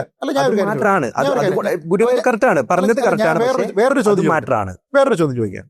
ഇപ്പോ ശബരിമല വിഷയവുമായി ബന്ധപ്പെട്ട് വലിയ വിവാദങ്ങൾ നടക്കുന്നുണ്ട്, അല്ലെ? ആഗോള അയ്യപ്പ സംഗമത്തിലെ തട്ടിപ്പ് എന്ന് പറഞ്ഞിട്ട് എല്ലാം. ഇനി ശബരിമല സ്വർണ്ണക്കൊള്ളയുമായി ബന്ധപ്പെട്ട ചർച്ചാ വിഷയമായിട്ട് നമുക്ക് ഞാൻ പറയാണ്, ഈ വിഷയങ്ങളുണ്ട്. തെരഞ്ഞെടുപ്പിൽ അതിനൊരു ഇമ്പാക്ട് ഉണ്ടെന്ന് വെച്ചോ. തെരഞ്ഞെടുപ്പിൽ അതിനനുസരിച്ചിട്ടാണ് ആൾക്കാർ വോട്ട് ചെയ്യുന്നത്. കോന്നിയിൽ CPM ജയിക്കുന്നെങ്കിൽ എന്ത് സംഭവിക്കും? ശബരിമല ഇരിക്കുന്ന മണ്ഡലം, തീർച്ചയായിട്ടും ശബരിമല ഇരിക്കുന്ന മണ്ഡലത്തിൽ CPM ജയിച്ചാൽ CPM ഇതേ വാദം പറഞ്ഞു കഴിഞ്ഞാൽ നിങ്ങൾ അംഗീകരിക്കും? അംഗീകരിക്കില്ല. കാരണം എന്താ? ഈ പത്തനംതിട്ടയിൽ ഇരിക്കുന്ന ആൾക്കാരോ കോന്നിയിലുള്ള ആൾക്കാരോ മാത്രമല്ല ശബരിമല വിശ്വാസത്തിൽ വിശ്വസിക്കുന്നവർ. ഇതെല്ലാവരുടെയുമാണ്. അയോധ്യ എന്ന് പറയുന്നത് എല്ലാവരുടേതുമാണ്. അവിടെ പാർട്ടി തോക്കുന്നതിന് പല കാരണങ്ങളുണ്ടാവും. അവിടെ സ്ഥലം ഏറ്റെടുത്തതുമായി ബന്ധപ്പെട്ട് വലിയ അതൃപ്തി ഉണ്ടായിരുന്നു. അതായത് ഇതിന്റെ ഈ 2.4 ഏക്കറാണ് തർക്കഭൂമി എങ്കിൽ ഈ തർക്കഭൂമി മാത്രമല്ല അവിടെ സർക്കാർ ഏറ്റെടുത്തത്. അറ്റാച്ച് ചെയ്തിരിക്കുന്ന ഡെവലപ്മെന്റിന് വേണ്ടിയിട്ട് എടുത്തിരിക്കുന്ന നിരവധി ഭൂമിയുണ്ട്. ഈ ഭൂമി ഏറ്റെടുത്തിരിക്കുന്ന ആൾക്കാർക്ക് പണം നൽകുന്നതുമായി ബന്ധപ്പെട്ട് കടുത്ത അതൃപ്തി ഉണ്ടായിരുന്നു. ആ സമയത്ത് അവിടെ ലോക്കലായിട്ടുള്ള ആൾക്കാർ, ഈ നേരത്തെ ഉണ്ടായിരുന്ന ജനപ്രതിനിധികൾ ക്യാമ്പയിന് പോലും പോയിരുന്നില്ല. എന്ന് വെച്ച് കഴിഞ്ഞാൽ അവർക്കറിയാം ഇത് കറക്റ്റ് ഇവിടെ കൊടുത്തിട്ടില്ല, വലിയ രീതിയിലത്തേക്കുള്ള ബാക്ക്ലാഷ് ഉണ്ട് എന്ന രീതിയിലത്തേക്ക് ആൾക്കാർക്ക് അറിയാമായിരുന്നു. അപ്പൊ തോൽവിക്ക് പല കാരണങ്ങളുണ്ട്. പക്ഷെ ഈ കാരണം കൊണ്ടാണെങ്കിൽ അവിടെ ജയിച്ചിരിക്കണമെന്ന് പറയുന്നത് നമ്മൾ VD സതീശന്റെ മണ്ഡലത്തിൽ കോൺഗ്രസ് സ്ഥാനാർത്ഥി പിന്നിൽ എന്ന് പറയുന്നത് പോലെ അതാണോ VD സതീശന്റെ പോപ്പുലാരിറ്റി? അല്ല, അത് വെറുതെ നമ്മളൊരു ബിംബം, ഒരു പ്രതീകം എന്ന് പറയുന്നതേ ഉള്ളൂ. അങ്ങനെയല്ല. ഈ അയോധ്യ വിഷയം എന്ന് പറയുന്നത് ഒരു പ്രധാനപ്പെട്ട വിഷയം ആയതുകൊണ്ടാണ് നമ്മളത് ചർച്ച ചെയ്തത്. ശബരിമല എന്ന് പറയുന്നത് ഒരു മണ്ഡലത്തിന്റെ വിഷയമല്ല, മറിച്ച് അത് കേരളത്തിലുള്ള മൊത്തത്തിലൊരു വിഷയമാണ്. അപ്പൊ മൊത്തത്തിൽ അവര് CPM ജയിച്ചു, എല്ലായിടത്തും CPM ജയിച്ചു. കോന്നിയിൽ ഞാൻ പറയട്ടെ, കോന്നിയിൽ കോൺഗ്രസ് ജയിച്ചെന്ന് വെച്ചു, അല്ലെങ്കിൽ ശബരിമല ഇരിക്കുന്ന മണ്ഡലത്തിൽ BJP ജയിച്ചെന്ന് വെച്ചോ. BJPക്ക് അതുകൊണ്ട് ഒരു വണ്ണമാൻഷിപ്പ് പറ്റുമോ? CPM ഭരണ തുടർച്ച വരുന്നു. ഇത് കേൾക്കൂ, പിണറായി വിജയന് 3ാം ടൈം കിട്ടുന്നു എന്ന് വെച്ചാൽ അവർക്ക് 72 സീറ്റ് കിട്ടിയല്ലോ. പക്ഷേ ഞാൻ ചോദിക്കുന്നു, അങ്ങനെ ഒരു സാഹചര്യം ഉണ്ടായെന്ന് കൂട്ടിക്കോ. എല്ലായിടത്തും പരാജയപ്പെട്ട BJP കോന്നിയിൽ ജയിക്കുന്ന സാഹചര്യം 100% അത് അടുത്ത തെരഞ്ഞെടുപ്പിലേക്ക് അല്ലെങ്കിൽ അവരൊരു പ്രധാനപ്പെട്ട ഒരു ചർച്ചാ വിഷയമാക്കി മാറ്റില്ല എന്ന് തോന്നുന്നുണ്ടോ? അല്ല, അത് അവരുടെ നിലനിൽപ്പ് കൊണ്ട് പറയുന്നത്. പറയില്ലേ? ഞാൻ പറയട്ടെ, ഇപ്പൊ ഒരു കാര്യം ഞാൻ ചോദിക്കാം. അത്തരത്തിൽ മാധ്യമങ്ങൾ ചർച്ച ചെയ്യുന്നേ ഞാൻ പറഞ്ഞിട്ടുള്ളൂ. ഇല്ല, ഞാൻ ഒരു കാര്യം പറയാം. ഇപ്പോ തദ്ദേശ ഭരണ തെരഞ്ഞെടുപ്പ് നടന്നു. BJP സിഗ്നിഫിക്കന്റ് ഗെയിൻ ഇവിടെ തിരുവനന്തപുരം, നമ്മൾ ഇരിക്കുന്ന തിരുവനന്തപുരം കോർപ്പറേഷൻ BJP പിടിച്ചില്ലേ? തീർച്ചയായിട്ടും വലിയ മൈലേജ് കിട്ടി. അത് കിട്ടി. പക്ഷെ മൊത്തത്തിലുള്ള പെർസെന്റേജിൽ BJP താഴെയാണ്. പോയത്. അതെ. എന്ന് വെച്ചാൽ അത് ആരാണ് ഉപയോഗിക്കുക? BJP ഉപയോഗിക്കും. എന്തുകൊണ്ട്? കോർപ്പറേഷൻ തിരുവനന്തപുരം പിടിച്ചു. അത് നിർണായകമാണ്, ഭരണത്തിന്റെ സ്ഥിരാചരിത്രമാണ്. ഇവിടെയുള്ള എല്ലാ സർക്കാർ പരിപാടികളിലും ഇനി BJPയുടെ മേയർ ഇരിക്കും, അല്ലെ? അതുകൊണ്ടൊരു സിഗ്നിഫിക്കൻസ് ഉണ്ടെന്നുള്ളത് മാത്രമേ ഉള്ളൂ. പക്ഷേ പാർട്ടിയെ സംബന്ധിച്ചിടത്തോളം എന്താ വന്നിരിക്കുന്നത്? 3-4% വോട്ട് കുറഞ്ഞു എന്നുള്ളതാണ്. അതാണ് പാർട്ടിക്കുള്ള തിരിച്ചടിയാണത്. അതായത് അവരുടെ ഫുൾ പൊട്ടൻഷ്യലിലേക്ക് അവർ എത്തിയിട്ടില്ല. പക്ഷെ നമ്മൾ എന്തിനെ പറ്റിയാണ് ചർച്ച ചെയ്യുന്നത്? തിരുവനന്തപുരം കോർപ്പറേഷൻ കിട്ടി, അതല്ല ഹെഡ്ലൈൻ. അതേപോലെ ഞാൻ പറഞ്ഞത് ആ മണ്ഡലത്തിലുള്ളതല്ല. അതുകൊണ്ട് ഞാൻ പറഞ്ഞത് കോന്നി അല്ലെങ്കിൽ ശബരിമല ഇരിക്കുന്ന മണ്ഡലം CPM ജയിച്ചാലും CPM അടുത്ത തെരഞ്ഞെടുപ്പിൽ മൊത്തത്തിൽ തോക്കുന്നുണ്ടെങ്കിൽ അതിലെ പ്രധാനപ്പെട്ട ഒരു കാരണങ്ങളിൽ ഒന്ന് ശബരിമലയാണ്. തീർച്ചയായിട്ടും ഇതേ കാരണം പറയാം. ലോക്കൽ ബോഡി ഇലക്ഷൻ അല്ല, തിരിച്ചും പറയാമല്ലോ. അത് തിരിച്ചും പറയാം. അതായത് കോന്നിയിൽ വിജയിക്കുന്നതോടൊപ്പം കേരളത്തിലും പരാജയപ്പെടുകയാണെങ്കിലും ശബരിമല വിഷയമായെന്ന് നമുക്ക് പറയാമല്ലോ. അതുപോലെയാണ് അവിടെ സംഭവിച്ചിരിക്കുന്നത്. അല്ല, ഞാൻ പറഞ്ഞത് അവിടെ മൊത്തത്തിലും പരാജയപ്പെട്ടു. എസ്പെഷ്യലി നമ്മുടെ അയോധ്യ ക്ഷേത്രം ഇരിക്കുന്ന ആ മണ്ഡലത്തിന് പരാജയപ്പെട്ടു എന്നുള്ളതാണ് ഞാൻ കൂട്ടിച്ചേർത്തത്. അല്ല, അങ്ങനെയല്ല. നോക്കൂ, അവിടുത്തെ പ്രശ്നം അതോ ഞാൻ പറഞ്ഞത്. അല്ല, അപ്പൊ ഏറ്റില്ല എന്നുള്ളതല്ലേ? അല്ല, അതായത് വർഗീയ വിഭജനം ഏറ്റില്ല എന്നുള്ളതല്ലേ നമ്മൾ മനസ്സിലാക്കുന്നത്? വർഗീയ വിഭജനം അല്ല. പിന്നെന്താണ് ഞാൻ പറഞ്ഞത്? അങ്ങനെയാണെങ്കിൽ BJPക്ക് ഇത്തവണ എങ്ങും കിട്ടരുത്. RSSനെ ഹർട്ട് ചെയ്യുന്ന രീതിയിലത്തേക്കുള്ള ഒരു സ്റ്റേറ്റ്മെന്റ് അതിനു മുമ്പേ തന്നെ BJPയുടെ അധ്യക്ഷനിൽ നിന്ന് വന്നു. ഇറ്റ്സ് എ ഫാക്ട്, അല്ലെ? എങ്ങനെയാണ് UP-യിൽ സുഹൃത്തുക്കളുണ്ടെങ്കിൽ, പ്രത്യേകിച്ച് മീഡിയയിലെ സുഹൃത്തുക്കളുണ്ടെങ്കിൽ അവരോട് ചോദിച്ചു. എനിക്ക് UP-യിൽ ധാരാളം സുഹൃത്തുക്കളുണ്ട്. നേറ്റീവ് UP-കാരായിട്ടുള്ള ആൾക്കാർ, മീഡിയയിൽ വർക്ക് ചെയ്യുന്ന, ടൈംസ് ഓഫ് ഇന്ത്യയിൽ ഉൾപ്പെടെയുള്ള വർക്ക് ചെയ്യുന്ന സുഹൃത്തുക്കൾ എനിക്കുണ്ട്. നേറ്റീവ് UP-യിൽ RSSന്റെ സഹകരണം എന്ന് പറയുന്നത് പ്രാക്ടിക്കലി 0 ആയിരുന്നു. RSSന്റെ ഇലക്ഷൻ ക്യാമ്പയിനിങ്ങിലുള്ള അവരുടെ പിന്തുണ എന്ന് പറയുന്നത് പ്രാക്ടിക്കലി 0 ആയിരുന്നു. മറ്റു പല സ്ഥലങ്ങളിൽ ആൾക്കാർക്കുണ്ടായിരുന്ന ബുദ്ധിമുട്ടുണ്ട്. ഈ ഡെവലപ്മെന്റ് ഇത് സ്ഥലം ഏറ്റെടുത്തതുമായി ബന്ധപ്പെട്ട്, പേ ഔട്ടുമായി ബന്ധപ്പെട്ട് കാര്യമായ പക്ഷേ കർണാടകയിൽ ഉൾപ്പെടെയുള്ള സംഭവങ്ങൾ നമുക്ക് അറിയാവുന്നതാണ്. ഇതേപോലത്തെ വിഷയങ്ങളുണ്ടായിരുന്നു. മുഖ്യമന്ത്രി യോഗി ആദിത്യനാഥ് പറഞ്ഞിരുന്ന കാൻഡിഡേറ്റ്സിനെ അവിടെ കൊടുത്തിട്ടില്ല. യോഗി ആദിത്യനാഥ് സജസ്റ്റ് ചെയ്തിരിക്കുന്ന ആൾക്കാർ ഇഷ്ടം പോലെ ഉണ്ടായിരുന്നു. അദ്ദേഹത്തിന്റെ പറഞ്ഞിരിക്കുന്ന UP ന്യൂസ് പേപ്പറുകൾ നോക്കുക. യോഗി സജസ്റ്റ് ചെയ്തിരിക്കുന്ന ആൾക്കാരല്ല BJP കാൻഡിഡേറ്റ്സ് ആയിട്ട് വന്നത്. ഫലം ഇതേ സാഹചര്യം ഞാൻ പറയാം. ഗോരഖ്പൂരിൽ മുമ്പ് ഇതേപോലെ തന്നെ മോദി യോഗി ആദിത്യനാഥ് സജസ്റ്റ് ചെയ്തിരുന്ന കാൻഡിഡേറ്റ്, അതായത് BJP അവിടെ ജയിക്കുന്നത് 3 ലക്ഷം വോട്ടിന് യോഗി പറഞ്ഞിട്ടല്ലാത്ത ഒരാൾ അവിടെ പകരം നിന്നു. അന്ന് വലിയ ഭൂരിപക്ഷത്തിൽ BJP തോറ്റു. അതിനുശേഷം വീണ്ടും യോഗി പറഞ്ഞ ആളിനെ വെച്ചപ്പോ പഴയ 3 ലക്ഷത്തോളമുള്ള ഭൂരിപക്ഷത്തിൽ ജയിച്ചു. എന്ന് വെച്ചാൽ അവിടെയുള്ള ആൾക്കാരാണ് സഹകരിക്കണോ, എവിടെ എന്ത് ചെയ്യണം എന്ന് തീരുമാനിക്കുന്നത്. കഴിഞ്ഞ ഇലക്ഷനിൽ BJPയുടെ UP സ്ട്രാറ്റജി പൊളിഞ്ഞിരുന്നു. 100% പൊളിഞ്ഞിരുന്നു. ആ പൊളിഞ്ഞിരുന്നതുകൊണ്ട് അത് വന്നത് മഹാരാഷ്ട്ര പ്രശ്നമുണ്ടായിരുന്നു. അതവർ റെക്ടിഫൈ ചെയ്തതുകൊണ്ടാണ് അടുത്ത മഹാരാഷ്ട്ര ഇലക്ഷനിൽ ഒരു സ്വീപ്പ് ചെയ്ത് കയറിപ്പോയത്. ഞാൻ പറഞ്ഞത് ഒരു പാർട്ടി ഇലക്ഷനിൽ പോകുന്ന അതൊരു ഞാൻ ചോദിക്കുന്നത്, മഹാരാഷ്ട്രയിലേക്ക് ആ വിജയം നമുക്ക് കണ്ണുടച്ച് വിശ്വസിക്കാൻ പറ്റുന്ന ഒരു വിജയമാണോ അത്? എന്തുകൊണ്ട് വിശ്വസിച്ചുകൂടാ? അല്ലാതെ അങ്ങനെ ഒരു വിജയം നമുക്ക് ഒരിക്കലും അംഗീകരിക്കാം. കാരണം വലിയ മജോറിറ്റിയിൽ ഏകദേശം ഒരു 4 മാസം, എനിക്ക് തോന്നുന്നു നിയമസഭാ തെരഞ്ഞെടുപ്പും ലോക്സഭാ തെരഞ്ഞെടുപ്പും തമ്മിൽ ഏകദേശം മഹാരാഷ്ട്ര 6-5 മാസം വ്യത്യാസമുള്ളായിരുന്നു. അത്തരത്തിലൊരു നമുക്കറിയാമല്ലോ, നമുക്ക് ഉണ്ടാവുന്ന മാനുഷികമായിട്ടുള്ള നമ്മുടെ വ്യതകൾ അല്ലെങ്കിൽ നമ്മുടെ ചിന്താഗതികൾ ഓരോ അണുവിടയിലും നിന്നിപ്പിൽ അത് മാറുക എന്ന് പറയുന്നത് വിശ്വാസയോഗ്യമാണോ? എന്തുകൊണ്ട് വിശ്വാസയോഗ്യം അല്ലാത്തത്? എനിക്ക് BJP ആയതുകൊണ്ടാണോ? BJP ആയതുകൊണ്ട് മാത്രമല്ല, അതൊരു കാര്യം തന്നെയാണ്. കാരണം അധികാര സ്ഥിരാകേന്ദ്രത്തിൽ ഇരിക്കുന്നവർക്ക് ഞാൻ വളരെ സിമ്പിൾ ആയിട്ട് ഒരു കാര്യം ചോദിക്കട്ടെ, ഈ വോട്ടിംഗ് മെഷീനിൽ തിരിമറി നടത്താൻ പറ്റും എന്നതിൽ തർക്കമൊന്നുമില്ലല്ലോ ആർക്കും. വോട്ടിംഗ് മെഷീൻ, തെരഞ്ഞെടുപ്പ് പോളിംഗ് ബൂത്തിൽ ഇരിക്കുന്ന വോട്ടിംഗ് മെഷീനിൽ നിങ്ങൾക്ക് തിരിമറി നടത്താൻ പറ്റില്ല. അപ്പൊ വികസിത രാജ്യങ്ങളൊക്കെ ഈ വോട്ടിംഗ് മെഷീൻ ഒഴിവാക്കി എന്തുകൊണ്ടാണ്? അവരുടെ ചോയ്സ് ആണ്. പറ്റുമെന്നുള്ളതുകൊണ്ടല്ല ഞാൻ ചോദിക്കുന്നത്. ഇത്രത്തോളം ആധുനിക ഇത് നമ്മുടെ തർക്കിക്കേണ്ട വിഷയമല്ല. അല്ല, കോടതി നിർദ്ദേശത്താൽ തെരഞ്ഞെടുപ്പ് കമ്മീഷൻ പബ്ലിക് ചലഞ്ച് ഇപ്പോഴും ഇട്ടിട്ടുണ്ട്. തെറ്റായിട്ട് പറയരുത്. അല്ല, അതാണ് ചോദിക്കുന്നത്. സാങ്കേതിക രംഗത്ത് ഇത്രത്തോളം ഉയർന്ന രീതിയിൽ നിൽക്കുന്ന ഇന്ത്യയേക്കാൾ വികസിത രാജ്യങ്ങളായിട്ടുള്ള അമേരിക്ക അല്ലെങ്കിൽ ബ്രിട്ടൻ പോലുള്ളവർക്ക് ഇന്നും ബാലറ്റ് പേപ്പർ തന്നെ തുടരുന്ന ഒരു സാഹചര്യം ഉണ്ടാകുമ്പോൾ ഇന്ത്യയിൽ അവർ തന്നെ പറയുന്നുണ്ട് തിരിമറി നടത്താൻ സാധ്യതയുണ്ട് എന്ന് അവർ അംഗീകരിച്ചിട്ടുള്ള കാര്യമല്ലേ? അപ്പൊ ഷാഹുൽ പറയുന്നത് മറ്റുള്ള വികസിത രാജ്യങ്ങൾ എന്ത് ചെയ്തോ അതിനുശേഷമേ നമ്മൾ ചെയ്യാറില്ല. പിന്നെന്താണ് അല്ല സാങ്കേതികമായ വികസിതമായ അടിച്ചേൽപ്പിക്കരുത്. അല്ലല്ല, വികസിത രാജ്യങ്ങൾ ചെയ്തത് തന്നെ ഇന്ത്യ ചെയ്യണമെന്നല്ല ഞാൻ പറയുന്നത്. അതായത് വികസിത രാജ്യങ്ങൾ പോലും ചെയ്യാത്തൊരു സാധനം എന്തിനാ ഇന്ത്യ ചെയ്യുന്നത് എന്ന് വെച്ചാൽ വികസിത രാജ്യങ്ങളിൽ ഇത് ചെയ്തിട്ടുണ്ടെങ്കിൽ ഇന്ത്യയിലും ചെയ്താൽ താങ്കൾ അംഗീകരിക്കും. അല്ല, വികസിത രാജ്യങ്ങൾ ഇത് ചെയ്യാത്തതിന്റെ പ്രധാനപ്പെട്ട കാരണം രാജ്യങ്ങൾ പോലും തിരുമല നടത്താൻ പറ്റും എന്നുള്ളത് കൊണ്ടാണ് വികസിത രാജ്യങ്ങൾ ഇത് അല്ല. ഞാൻ വേറൊരു ഉദാഹരണം എന്തുകൊണ്ടാണ് പിന്നെ വികസിത രാജ്യങ്ങൾ പിന്നെ വികസിത രാജ്യങ്ങളിൽ പലരും ചെയ്തിട്ടില്ലാത്ത ഒരു കാര്യമാണ് ചന്ദ്രന്റെ അപ്പുറത്തെ സൈഡിൽ പോയി ലാൻഡ് ചെയ്യുന്നത്. ഇന്ത്യ ചെയ്തിട്ടുണ്ട്. അപ്പോഴെന്ത് പറയും? വികസിത രാജ്യങ്ങൾ പോലും ചെയ്യാത്ത കാര്യം ഞാൻ ചെയ്തത് എന്റെ നേട്ടമാണ്. നേട്ടമാണ്. ഞാൻ ഇതിനെ എറർ പ്രൂഫ് ആയിട്ട് ഇവിടെ കൊണ്ടുപോകുന്നതാണ്. പക്ഷേ ഞാൻ പറയുന്നത് ഏകദേശം എനിക്ക് തോന്നുന്നു ഒരു 10-75ഓളം രാജ്യങ്ങൾ ഇന്നും ബാലറ്റ് പേപ്പറിൽ തന്നെ വോട്ട് രേഖപ്പെടുത്തുന്ന ഒരു കാലഘട്ടത്തിലാണ് നമ്മൾ ജീവിക്കുന്നത്. ഒരു ചെറിയ കാര്യം ഞാൻ പറയാം. വികസിത രാജ്യങ്ങളിൽ പക്ഷേ വോട്ടിംഗ് മെഷീനിൽ തിരിമറി നടത്താൻ പറ്റില്ല എന്ന് പറയുന്നത് അംഗീകരിക്കാൻ പറ്റില്ല. ഇതൊരു പോഡ്കാസ്റ്റ് ആണെങ്കിൽ എന്റെ വോയിസും കൂടി തീർച്ചയായിട്ടും. വികസിത രാജ്യങ്ങളിൽ UPI ഇല്ല. നിങ്ങൾ ഇന്ത്യയിൽ കാണുന്നത് പോലെ വാസ്റ്റ് ആയിട്ടുള്ള കോടിക്കണക്കിന് ആൾക്കാരെ കേറ്റർ ചെയ്യുന്ന ഡിജിറ്റൽ പേയ്മെന്റ് സംവിധാനങ്ങൾ വികസിത രാജ്യങ്ങളിൽ ഇല്ല. ഇന്ത്യയിലുണ്ട്. ഇന്ത്യയിൽ സക്സസ്ഫുൾ ആണ്. അതുകൊണ്ട് ഞാൻ പറഞ്ഞേക്കൂ, ഡിജിറ്റലി ടെക്നോളജിക്കലി അഡ്വാൻസ്ഡ് ആയിട്ടുള്ള പല രാജ്യങ്ങളിലും UPI എന്ന് പറയുന്നത് പോലുള്ള ഒരു പേയ്മെന്റ് ഇൻഫ്രാസ്ട്രക്ചർ ഇല്ല. ഓക്കെ.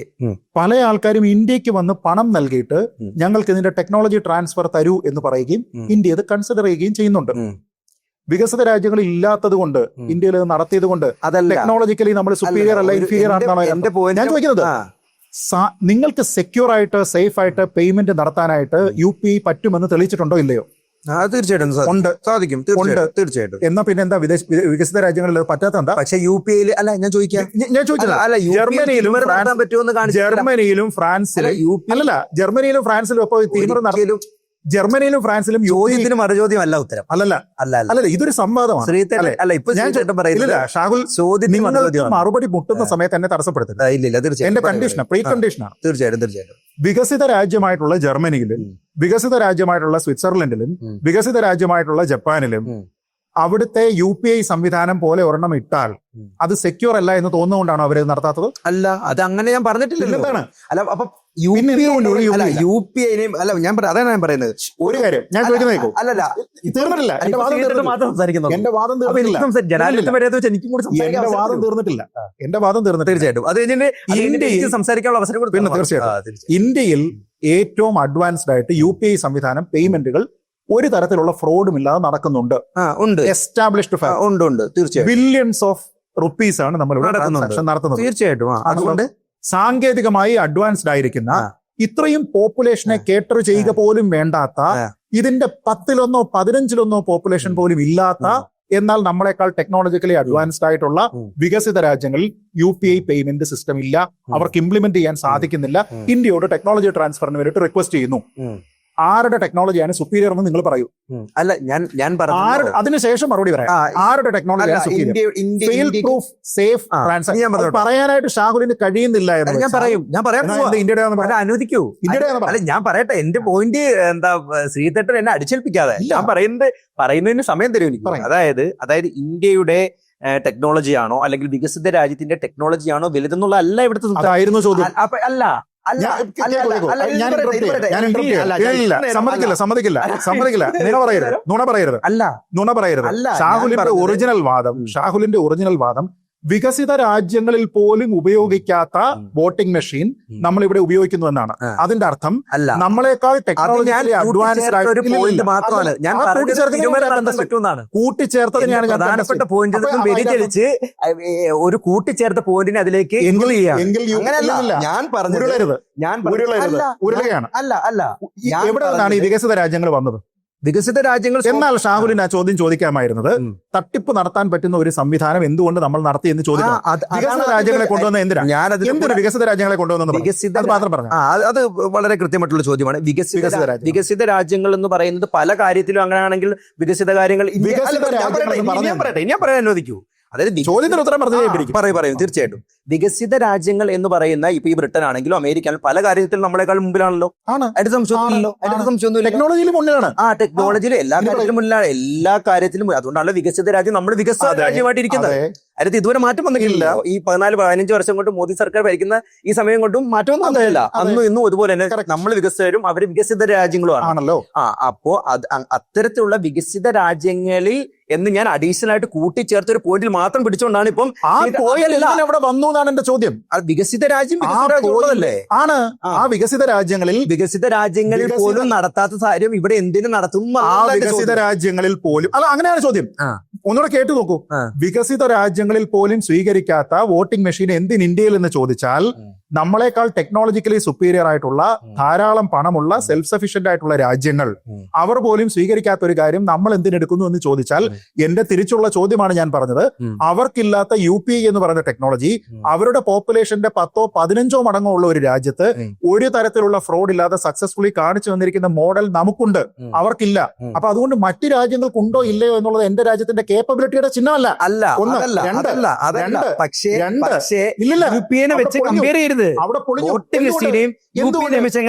ഇൻഡിജനസ് ടെക്നോളജിയാണ്, NPCയുടെ ടെക്നോളജിയാണ്. എന്തുകൊണ്ടല്ല?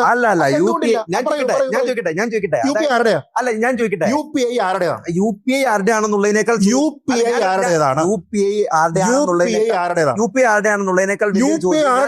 ചോദ്യം. UPI ആരുടേതാണെന്നാണ് ചോദ്യം. NPCI ആരുടേതാണ്? MBCയും UPIയും അതിനെ കുറിച്ച് ആ നമ്പർ പറ്റില്ല. ഞാൻ 10 വർഷത്തിന് മുകളിലായി ചാനൽ ചർച്ചകളിൽ പങ്കെടുക്കുന്ന ആളാണ്. ഡിബേറ്റിലെ പോയിന്റ് പിടിക്കാൻ എനിക്ക് നന്നായിട്ട് അറിയാം. നിങ്ങളുടെ ആദ്യത്തെ പോയിന്റ് ഞാൻ കറക്റ്റ് ആയിട്ട് പിടിച്ചു. അത് നിങ്ങൾ ഇനിയിപ്പോ ഉരുളുകയാണ്. ഞാൻ വികസിതം അതല്ല പറഞ്ഞതെന്ന്. വികസിതം എന്തിനാ പിന്നെ നിങ്ങൾ പറഞ്ഞതാണ് എന്റെ ചോദ്യം. അടുത്തത് ഞാൻ അഡീഷണൽ ആയിട്ട് കൂട്ടിച്ചേർത്ത് മാത്രമാണ് ഇപ്പൊ അഡീഷണൽ ഒന്നുമില്ല. നിങ്ങളുടെ വാദം തുടങ്ങുന്നത് അവിടെയാണ്. വികസിത രാജ്യങ്ങൾ എന്തിനാണ് നമ്മൾ വികസിത രാജ്യം? ഒരാളിനെ വിളിച്ചിട്ട് ചോദിക്കൂ, ചേട്ടാ വികസിത രാജ്യം ഇന്ത്യയുടെ വികസിത രാജ്യമൊന്നും ഞാനല്ലാതെ പറയുന്നത്. ഇന്ത്യനെ വികസിത രാജ്യം വികസിത രാജ്യം ഒന്നും പറയുന്നത് പൊളിഞ്ഞു. വലിയ സംഘടനകളാണ്, പ്രധാനപ്പെട്ട സാമ്പത്തിക സംഘടനകളാണ് പറയുന്നത്. പിന്നെ എന്തിനാണ് നമ്മൾ വികസിത രാജ്യം? പ്രധാനപ്പെട്ട സാമ്പത്തിക രാജ്യങ്ങളെല്ലാം നമ്മളാ പറയുന്നത്. നമ്മളൊരു ഡെവലപ്പിംഗ് നേഷൻ ആണെന്നുള്ളത് നമ്മളാണ് പറയുന്നത്. 2047 ആകുമ്പോഴത്തേക്ക് നമ്മൾ ഡെവലപ്ഡ് ആകും എന്ന് പറയുന്നത് നമ്മളാണ്. അല്ലല്ലോ, വലിയ സംഘടനകളൊക്കെ പറയുന്നില്ലേ വികസിത രാജ്യം ഒന്നും മാറ്റി പറയുന്നില്ലേ? നിങ്ങൾ ഇന്ത്യയുടെ പോളിസി നിങ്ങൾ എന്ന് നോക്കാത്തെ. ഇന്ത്യ പറയുന്നത് India is A developing nation എന്നാണ്, വികസ്വര രാജ്യം എന്നാണ്. ഇന്ത്യ പറയുന്നത് ഞങ്ങൾ ആസ്പയർ ചെയ്യുന്നത് പറയുന്നല്ലോ, ആഗോളതലത്തിൽ പറയുന്ന കാര്യം. ആഗോളതലത്തിൽ പറഞ്ഞാലും ഇന്ത്യ പറയുന്നതേ ആഗോളതലത്തിൽ പറയുന്നതിന് മുമ്പ് നമ്മൾ 3 ട്രില്യൺ എക്കണോമി ആഗോളതലത്തിൽ പറയുന്നത് സെയിമാണോ? എന്നാ പിന്നെ ആഗോളതലത്തിൽ വികസനം എന്ന് പറഞ്ഞാൽ ഞങ്ങളൊക്കെ പറഞ്ഞാൽ മതിയല്ലോ. ഞങ്ങൾ ഇന്ന് മുതൽ ഡെവലപ്ഡ് നേഷൻ ആണെന്ന് പറഞ്ഞാൽ മതിയല്ലോ. അങ്ങനെ പറഞ്ഞാൽ പറ്റില്ലല്ലോ. അങ്ങനെ പറയാൻ പറ്റില്ലല്ലോ. അങ്ങനെ പറയാൻ പറ്റില്ല. അപ്പൊ പിന്നെ ഇന്ത്യ പറയണതാ നിങ്ങൾ പറയുന്നത്. അപ്പൊ നിങ്ങളുടെ വാദം നിങ്ങളല്ലേ വാദം പൊളിച്ചത്? നിങ്ങളല്ലേ പറഞ്ഞത് ഇന്ത്യ പറഞ്ഞാൽ പോരാ? ഇന്ത്യ വികസിത രാജ്യം അംഗീകരിക്കും. ഇന്ത്യ പറഞ്ഞാൽ പോരാ ഇന്ത്യ പറഞ്ഞാൽ പോരാ എന്ന് പറഞ്ഞാൽ നിങ്ങളാണോ? ഇന്ത്യ മാത്രം പറഞ്ഞാൽ പോരല്ലോ, മറ്റു രാജ്യങ്ങളും അംഗീകരിച്ചാലുള്ളൂ വികസിത രാജ്യമാകുള്ളൂ. എന്റെ പൊന്നു ചങ്ങാതി, ഇത് നിങ്ങൾ ഞാൻ ഭയങ്കര ബുദ്ധിമാനാന്ന് പറഞ്ഞാൽ ഞാൻ മാത്രം പറഞ്ഞാൽ ഞാൻ ബുദ്ധിമാനാവോ? നിങ്ങൾ ബുദ്ധിമാനാണോ? മറ്റുള്ളവരും കമ്പാരിസൺ ശരിയല്ല. ബുദ്ധിമാനാണോ? കമ്പാരിസൺ ചെയ്തു UPI ഇതുമായിട്ട് കമ്പാരിസൺ ചെയ്തു. ബുദ്ധിമാനാണോ അല്ലയോ എന്ന് നിങ്ങളെ നോക്കുന്നത്. ഞാൻ പറഞ്ഞ വോട്ടിംഗ് മെഷീനുമായിട്ട് കമ്പാരിസൺ ചെയ്തു. രണ്ടും ഇൻഡിജനസ് ടെക്നോളജി. നിങ്ങൾ പറഞ്ഞത് വികസിത രാജ്യങ്ങൾ ഇത് ചെയ്യുന്നില്ല. ഞാൻ പറഞ്ഞത് UPIയും വികസിത രാജ്യം ചെയ്യുന്നില്ല. എന്താ ചെയ്യാത്തെന്ന് പറയാം? ഇന്ത്യയുടെ എത്ര പോപ്പുലേഷൻ? അത് ഡിപ്പെൻസ് അല്ലേ? അത് ഓരോ വ്യക്തികളുടെ ഇന്ത്യക്ക് ഇന്ത്യയുടെ ടെക്നോളജിയിൽ വിശ്വാസമുണ്ട്. ഇന്ത്യ ഇത് നടപ്പാക്കി. തീർന്നില്ല. കോടതി ഉത്തരവിട്ടു. ഇല്ല, കോടതി ഉത്തരവിട്ടു. ഇലക്ഷൻ കമ്മീഷൻ പറഞ്ഞു ഫ്രീ. രാഹുൽ ഗാന്ധി പറയുന്ന ഈ വോട്ട് ചോരി ഉണ്ടെന്ന് അംഗീകരിക്കുന്നുണ്ടോ? ഇല്ല, രാഹുൽ ഗാന്ധി തെളിയിക്കാൻ പറ്റില്ലല്ലോ. രാഹുൽ ഗാന്ധി പറഞ്ഞ സാധനങ്ങൾ മുഴുവൻ തെറ്റാണെന്ന് ഇന്ത്യയിലെ മാധ്യമങ്ങൾ തെളിയിച്ചല്ലോ. ഇന്ത്യൻ എക്സ്പ്രസ് നിങ്ങൾക്ക് വിശ്വാസമുണ്ടോ? ഇന്ത്യൻ എക്സ്പ്രസ് ഞാൻ രാഹുൽ ഗാന്ധിയാണ് വിശ്വസിക്കുന്നത്. എനിക്ക് ഇന്ന് ഇന്ത്യയിലുള്ള ഒരു മാധ്യമത്തെ ഞാൻ വിശ്വസിക്കുന്നു. ഇന്ത്യൻ എക്സ്പ്രസ് മാധ്യമങ്ങൾ BJP മാധ്യമമല്ല സാർ. BJP മാധ്യമങ്ങളെ എന്നേ BJP വിലക്കെടുത്ത് 24 ന്യൂസ് ഇന്ത്യൻ എക്സ്പ്രസ് അല്ല. പിന്നെ രാഹുൽ ഗാന്ധി അങ്ങ് വിലക്കെടുത്താ പോലെ.